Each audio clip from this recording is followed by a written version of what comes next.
මේ වෙද්දී අපි සතුව ඉන්ධන தொக සහ ඇනවුම් කරන ලද தொக සියල්ල ගත්තාම தற்போது எம்மிடம் உள்ள எரிபொருள் கையிருப்புகளையும் முன்பதிவு செய்யப்பட்டுள்ள கையிருப்புகளையும் சேர்த்து பார்க்கும் போது மே மாதத்தின் நடுப்பகுதி வரை எரிபொருள் கையிருப்பு எம்மிடம் இருக்கின்றது. 35,000 மெட்ரிக் டன் டீசலை ஏற்றிய கப்பல் ஒன்று கொழும்பு துறைமுகத்துக்கு வருகை தந்துள்ளதோடு அதிலிருந்து எரிபொருளை தரையிறக்கும் பணிகள் முன்னெடுக்கப்பட்டு வருகின்றன. இன்றிரவு கொழும்பு துறைமுகத்துக்கு 30,000 மெட்ரிக் டன் 92 ரக பெட்ரோலும் 5,200 மெட்ரிக் டன் டீசலையும் தரையிறக்குவதற்கான நடவடிக்கைகள் முன்னெடுக்கப்பட்டுள்ளன.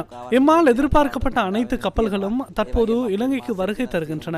ஏப்ரல் மாதத்தில் அனைத்து கப்பல்களும் வருகை தரும் என எதிர்பார்க்கின்றோம். எனவே பண்டிகை காலத்தில் எரிபொருள் பற்றாக்குறை ஏற்படுவதற்கான சாத்தியக்கூறுகள் இல்லை. எம்மால் இறக்குமதி செய்ய முடியாமல் போன 2 மசகு எண்ணெய் கப்பல்கள் இருந்தாலும் அதற்கு பதிலாக சுத்திகரிக்கப்பட்ட எண்ணெயை அதிகமாக முன்பதிவு செய்துள்ளோம். அடுத்த மாதத்திலும் அதிகூடிய முன்பதிவுகளை செய்ய எதிர்பார்த்துள்ளோம். அனைத்தும் கிடைக்கும் என்பது தற்போது உறுதியாகியுள்ளது.